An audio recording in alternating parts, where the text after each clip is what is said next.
ছাত্রছাত্রীরা তোমরা নিশ্চয়ই ভালো আছো।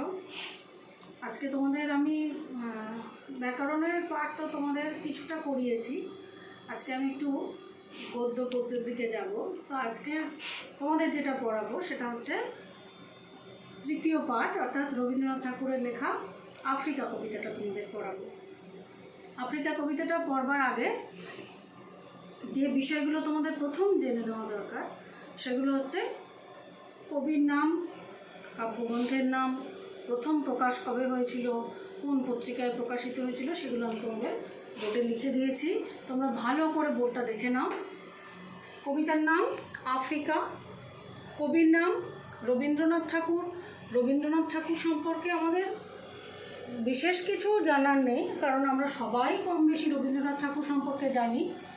1861 থেকে 1941 রবীন্দ্রনাথ ঠাকুরের জন্ম 1861 আর মৃত্যু হয়েছিল 1941-এ। আফ্রিকা কবিতাটা পত্রপুট কাব্যের 16 সংখ্যক কবিতা। পত্রপুট কাব্যগ্রন্থের মধ্যে আফ্রিকা নাম দিয়ে কিন্তু কবিতাটা নেওয়া নেই, সেখানে 16 সংখ্যক কবিতা বলে আফ্রিকা কবিতাটা উল্লেখ করা আছে। তো নামকরণটা সংকলকরা করেছেন। পরবর্তীকালে যখন সঞ্চয়িতাতে কবিতাটি প্রকাশিত হয়েছিল তখন প্রকাশকরা নামকরণ করেছিলেন আফ্রিকার বলে। তো প্রথম প্রকাশ কিন্তু প্রবাসী পত্রিকায়। প্রবাসী পত্রিকার 1343 বঙ্গাব্দের মাঘ মাসের সংখ্যায় আফ্রিকা কবিতাটি প্রকাশিত হয়েছিল এবং এটি পত্রপুট কাব্যগ্রন্থের 16 সংখ্যক কবিতা। আর পরবর্তীকালে এটা সঞ্চয়িতা নামক গ্রন্থে সংকলিত হয়েছিল। এইটুকু তোমরা জেনে নেওয়ার পর ভালো করে দেখে নাও। এবার আমি কবিতাটা বিশদ বিশ্লেষণে যাব।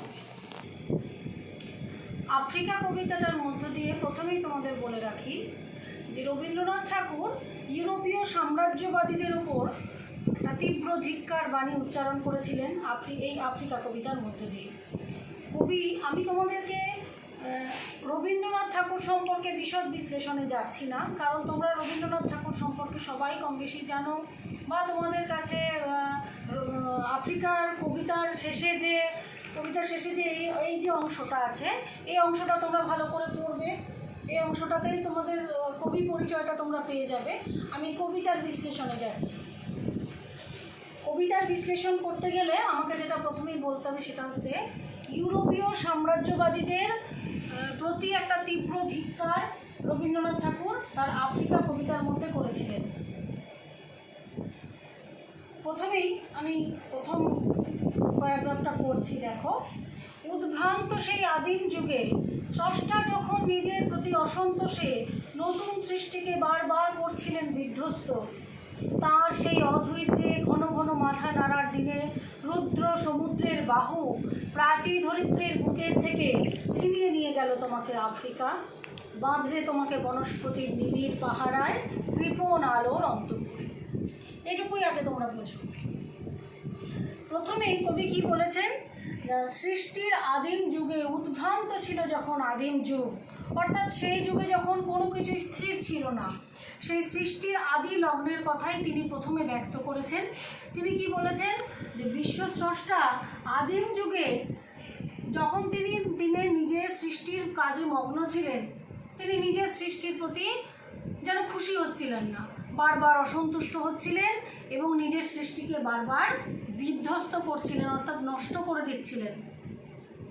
সেই সময় তার সেই অধৈর্যে ঘন ঘন মাথা নাড়ার দিনে, তিনি যখন অধৈর্যে ঘন ঘন মাথা নাড়ছিলেন, তখন রুদ্র সমুদ্রের বাহু, অর্থাৎ ভয়ঙ্কর সমুদ্রের বাহু যেন প্রাচী ধরিত্রীর বুকের থেকে, প্রাচী কথাটার অর্থ হচ্ছে পূর্ব দিকের পৃথিবী, প্রাচী ধরিত্রীর বুকের থেকে আফ্রিকাকে যেন আলাদা করে ছিনিয়ে নিয়ে গেল এবং আফ্রিকাকে নবরূপ দান করলো। সেখানে কি করলো, এক ঘন নিবিড় জঙ্গলের মধ্যে আবৃত হয়ে গেল আফ্রিকা। সেখানে কৃপণ আলোর অন্তঃপুরে, অর্থাৎ আলো সেখানে প্রবেশ করতে পারে না। বাঁধলে তোমাকে বনস্পতির নিবিড় পাহারায়, যেন ঘন জঙ্গলের আড়ালে বেঁধে রাখলেন। কে বেঁধে রাখলেন? প্রাচী রুদ্র সমুদ্রের বাহু। কোথা থেকে ছিনিয়ে নিয়ে গেল? প্রাচী ধরিত্রীর বুকের থেকে ছিনিয়ে নিয়ে গেল। সেই যুগটা কেমন ছিল? উদ্ভ্রান্ত সেই আদিম যুগ ছিল। স্রষ্টা নিজের প্রতি অত্যন্ত অসন্তুষ্ট ছিলেন এবং তিনি তার নতুন সৃষ্টিকে বারবার বিধ্বস্ত করছিলেন। পরবর্তী অধ্যায়, পরবর্তী চ্যাপ্টারটা দেখো।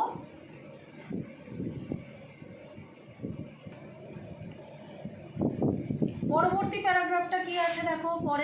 পরের যে স্তবকটা আছে সেখানে কি লেখা আছে?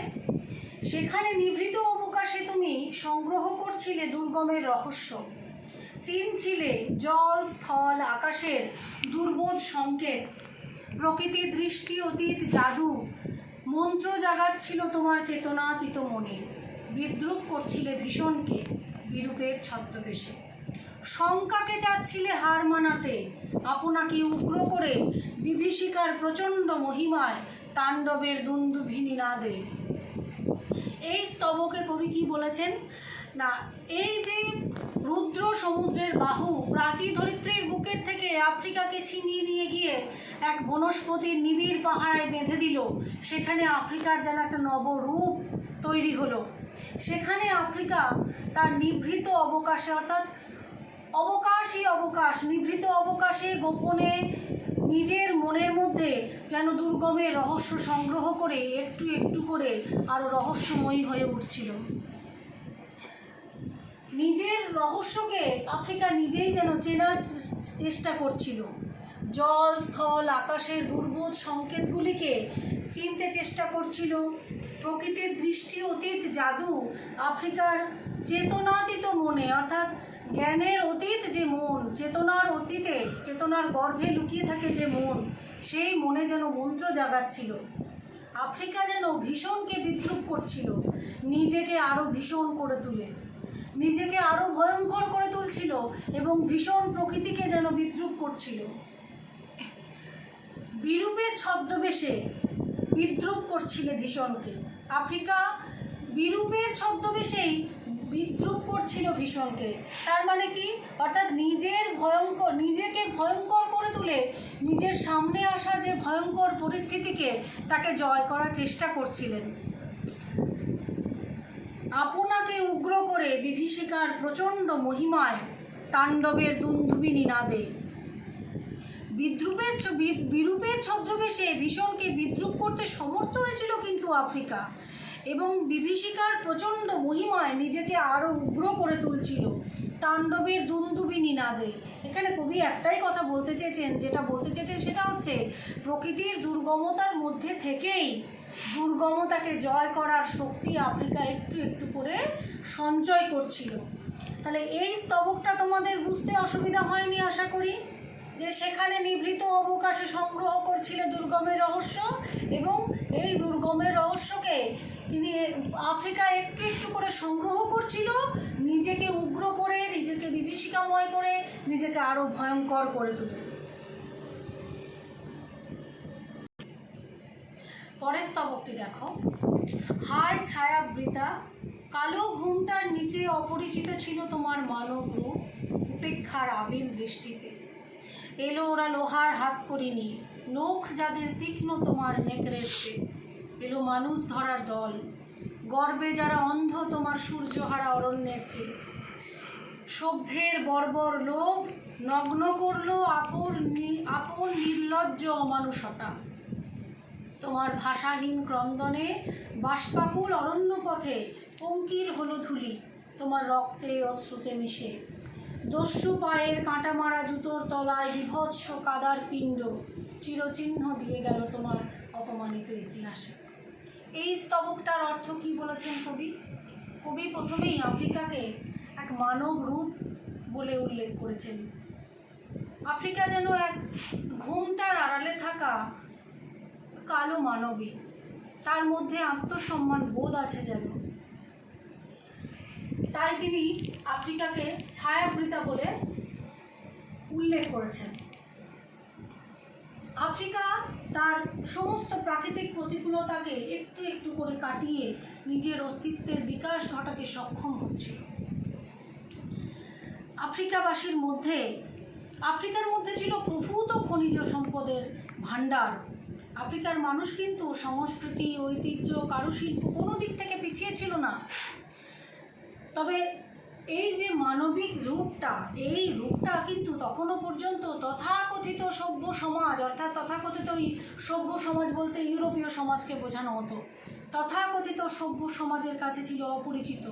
তাই এখানে কবি বলেছেন, হায় ছায়াবৃতা, কালো ঘোমটার নিচে অপরিচিত ছিল তোমার মানব রূপ উপেক্ষার আবির দৃষ্টিতে। কেন বলেছেন না, যতদিন পর্যন্ত আফ্রিকার সম্পদ, আফ্রিকার মানুষের ঐতিহ্য, সংস্কৃতি, কারুশিল্প বা সমস্ত কিছুই সভ্য দেশগুলির কাছে অপরিচিত ছিল, ততদিন তারা আফ্রিকাকে উপেক্ষার দৃষ্টিতে দেখেছিল। কিন্তু তারপরে যখনই তারা আফ্রিকার অপরিচিত রূপটা যখন সভ্য দেশগুলোর সামনে উন্মুক্ত হয়ে পড়লো, যখন উন্মোচিত হয়ে পড়লো, তখন অবস্থার পরিবর্তন ঘটে গেল। এলো ওরা লোহার হাত করিনি। এইবার শুরু হলো সাম্রাজ্যবাদীদের বর্বর অত্যাচার। তারা আফ্রিকাকে দখল করতে চলে এলো, আফ্রিকাতে উপনিবেশ স্থাপন করার জন্য চলে এলো। সেই অবস্থা অত্যন্ত ভয়ঙ্কর। কীরকম ভয়ঙ্কর? গর্বে যারা অন্ধ তোমার সূর্যহারা অরণ্যের চেয়ে। আফ্রিকা তো সূর্যহারা অরণ্য, কারণ আফ্রিকার ঘন জঙ্গলের ভিতর দিয়ে সূর্যের আলো প্রবেশ করে না। তাই আফ্রিকাকে কবি বলেছেন সূর্যহারা অরণ্যের চেয়েও তোমার আফ্রিকাকেই কবি বলেছেন সূর্যহারা অরণ্য।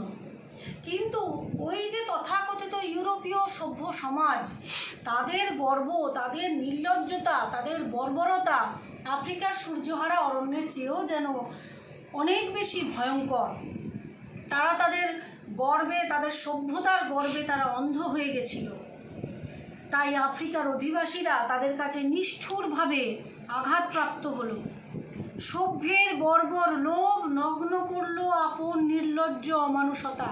তারা এতটাই অমানুষ ছিল যে আফ্রিকাবাসীর অন্তরে তারা গিয়ে বর্বরভাবে আঘাত করলো, নিষ্ঠুরভাবে আঘাত করলো, প্রাকৃতিক সম্পদ লুণ্ঠন করলো এবং সাম্রাজ্যবাদীদের দল আফ্রিকাবাসীকে তাদের দাসে পরিণত করলো, দাস রূপে পরিগণিত হলো।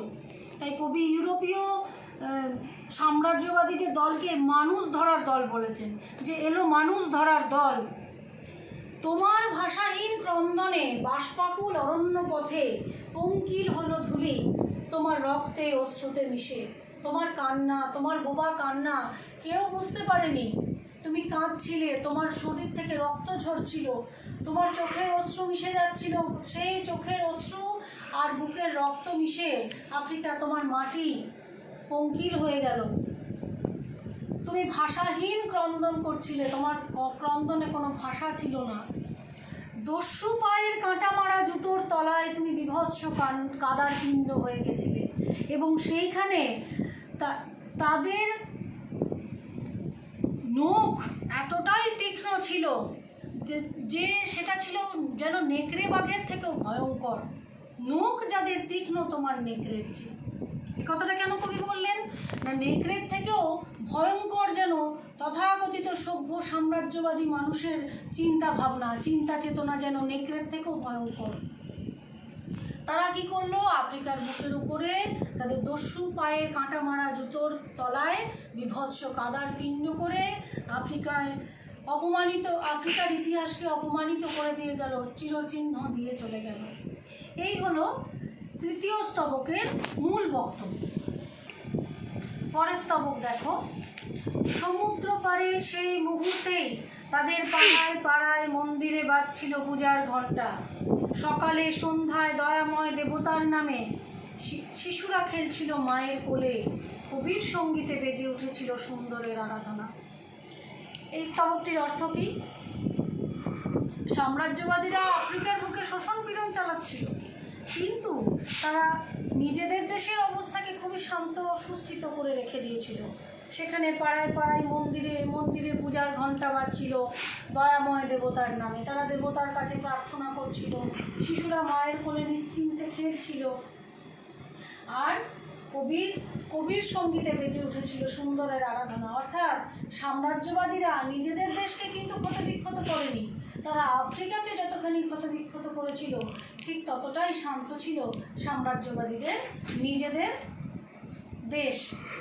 এখানেই কবি সত্যদ্রষ্টা এবং সত্যদ্রষ্টা দূরদর্শিতার চোখে তিনি সাম্রাজ্যবাদীদের ভবিষ্যৎকে তুলে ধরেছেন, যে সাম্রাজ্যবাদীরা যেভাবে আফ্রিকাকে শোষণ করেছে, লাঞ্ছন করেছে, পীড়ন করেছে, তারাও নিজেরাও যে খুব বেশি দিন ভালো থাকবে তা কিন্তু নয়, তার ফলশ্রুতি কিন্তু তাদেরকে ভোগ করতে হবে। এই প্যারাগ্রাফটা যদিও এই স্তবকটা খুবই ছোট, পরবর্তী স্তবকটা দিয়ে শেষ হবে।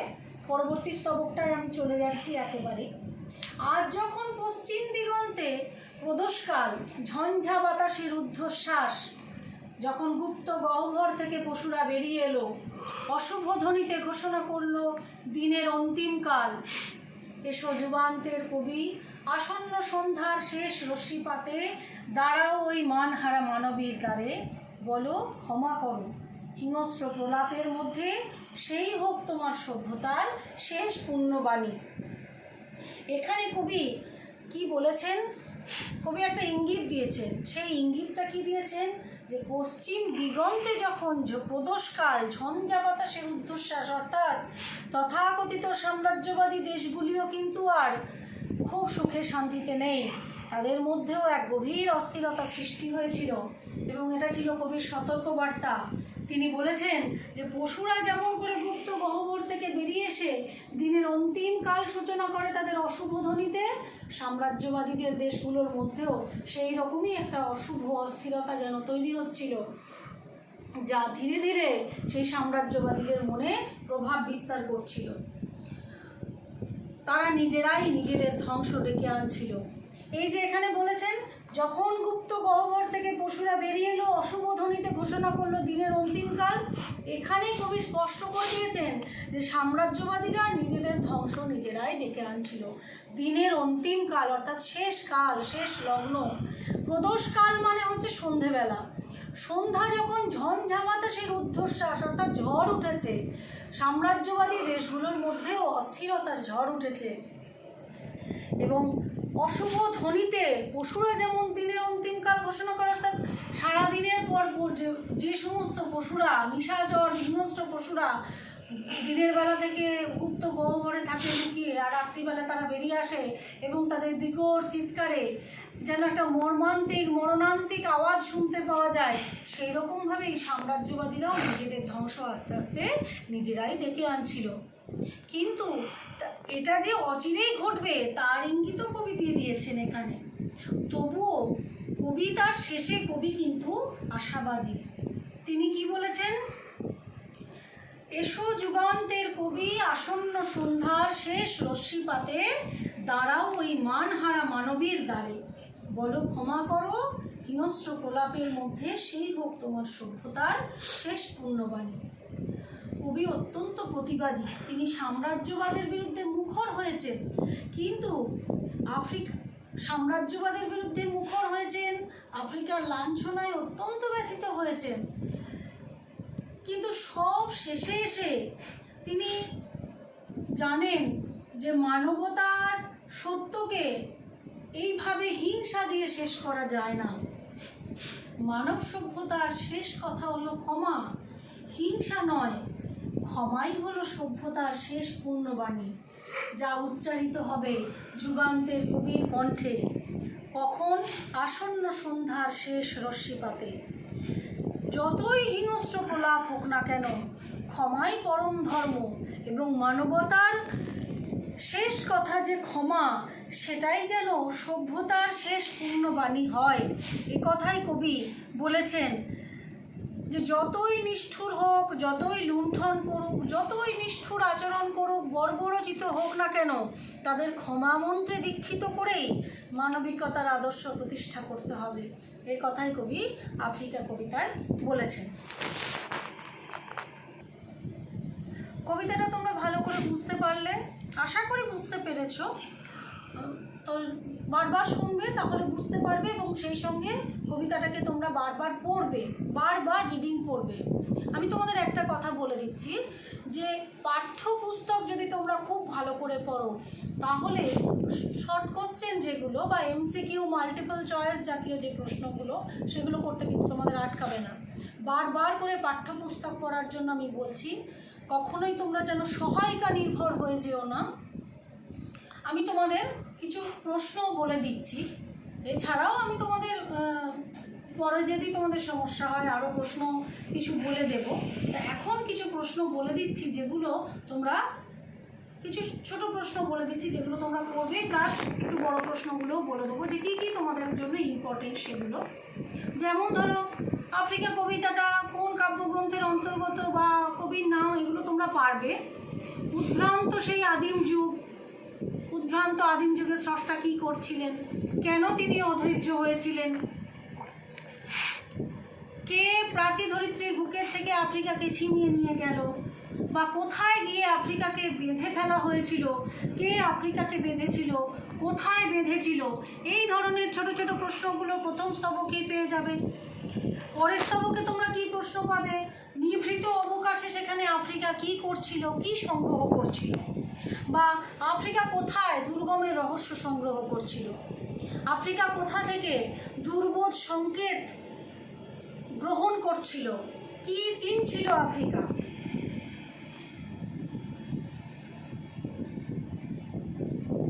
তাণ্ডবের দুন্দুভি নিনাদ বলতে কি বোঝানো হয়েছে, তাণ্ডবের দুন্দুভি নিনাদ বলতে বোঝানো হয়েছে একটা ভয়ঙ্কর অস্থির পরিস্থিতিকে বোঝানো হয়েছে।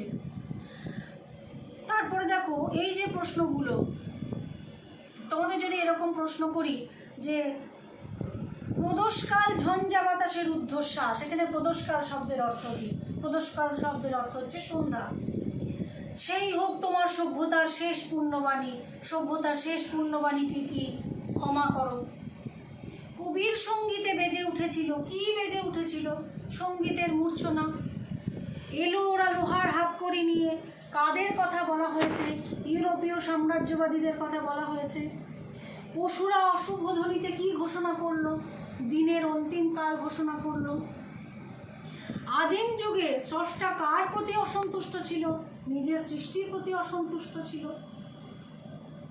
সমুদ্র পাড়ে সেই মুহূর্তে তাদের পাড়ায় পাড়ায় কি বাজছিল না, মন্দিরে মন্দিরে ঘণ্টা বাজছিল দয়াময় দেবতার নামে। শিশুরা কোথায় খেলা করছিল, মায়ের কোলে। এরকম ছোট ছোট প্রশ্ন তোমরা করবে।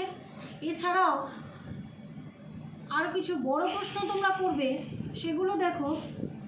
দাঁড়াও ওই মানহারা মানবীর দ্বারে, কাকে দাঁড়াতে বলা হয়েছে আর মানহারা মানবী কাকে বলা হয়েছে, এবং এই কথাটির তাৎপর্য কী। সভ্যের বর্বর লোভ নগ্ন করলো আপন নির্লজ্জ অমানুষতা, এই অংশটির তাৎপর্য বুঝিয়ে দাও। বা অশুভ ধ্বনিতে ঘোষণা করলো দিনের অন্তিম কাল, অশুভ ধ্বনি বলতে কি বোঝানো হয়েছে, দিনের অন্তিম কাল ঘোষণা করার মর্মার্থ বুঝিয়ে দাও। 1 নম্বর 2 নম্বর এবং 3 নম্বর এরকমভাবে প্রশ্নগুলো তোমরা করবে, যাতে তোমাদের আফ্রিকা কবিতাটা বুঝতে কোনো অসুবিধা না হয়। বারবার পড়লে কবিতাটা একটুও শক্ত লাগবে না। ছোট ছোট প্রশ্নগুলো নিজেরাই তৈরি করার চেষ্টা করবে, বইটা বারবার খুঁটিয়ে পড়বে কবিতাটা, এবং ছোট ছোট প্রশ্নগুলো খুঁটিয়ে নিজেরাই তৈরি করার চেষ্টা। আজকের আফ্রিকা কবিতাটা তোমাদের পড়িয়ে দিলাম। আজকের মতো ক্লাসটা এখানেই শেষ হলো। পরের দিন আবার একটা কবিতা বা গদ্য আমরা আলোচনা করব।